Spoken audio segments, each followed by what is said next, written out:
پاکستان کی مسلح افواج بھارتی قبضے کے خلاف جدوجہد میں کشمیریوں کے ساتھ مضبوطی سے کھڑی ہیں۔ پاکستان کے army chief field marshal Asim Munir نے زوردار الفاظ میں دیرینہ مسئلہ کشمیر کے حل کی بات کرتے ہوئے ایک مرتبہ پھر مظلوم کشمیریوں کو تسلی دی ہے۔ کشمیری عوام کے نام فیلڈ مارشل عاصم منیر کا پرعزم پیغام ہے کہ کشمیر پر کوئی ڈیل ممکن نہیں اور ہم اسے کبھی نہیں بھولیں گے۔ سید عاصم منیر نے کہا ہے کہ پاکستان بھارت کی اجارہ داری کو کبھی قبول نہیں کرے گا۔ بھارت نے کئی دہائیوں سے کشمیر کے مسئلے کو دبانے کی کوشش کی، تاہم وہ ناکام ہو چکا ہے۔ ان کا کہنا ہے کہ اب کشمیر کا مسئلہ دبانا ممکن نہیں۔ فیلڈ مارشل عاصم منیر کے ریمارکس کشمیر پر پاکستان کے غیر متزلزل اور اصولی موقف کی عکاسی کرتے ہیں، جبکہ پاکستان کی فوج نے کشمیریوں کے منصفانہ مقصد کے ساتھ مسلسل یکجہتی کا عہد کیا ہے۔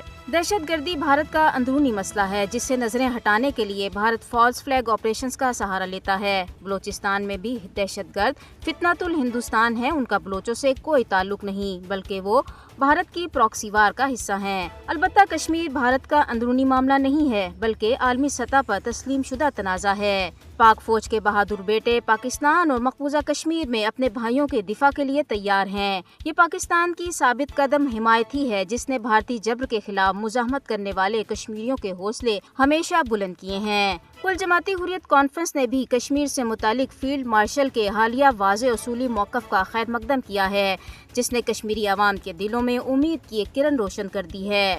مسئلہ کشمیر 1947 کی تقسیم کا ایک نامکمل ایجنڈا ہے، جس کو پاکستان 7 دہائیوں سے عالمی فورمز پر اٹھاتا آ رہا ہے۔ پاکستان کشمیریوں کے حق خودارادیت کے لیے مستقل سب سے بلند آواز ہے۔ پاکستان مسئلہ کشمیر کا اہم فریق اور کشمیری عوام کا وکیل ہے۔ بھارت کے لیے کشمیر کے عالمی مسئلے کو دبانا اب ممکن نہیں رہا۔ پاکستان امن کو خواہاں ہے اور اس نے ہمیشہ امن کی ہی بات کی ہے۔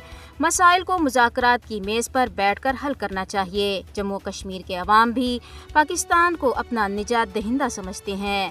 مسئلہ کشمیر کا حل سلامتی کونسل کی قراردادوں اور کشمیریوں کی امنگوں کے مطابق ہونا وقت کی اہم ضرورت ہے۔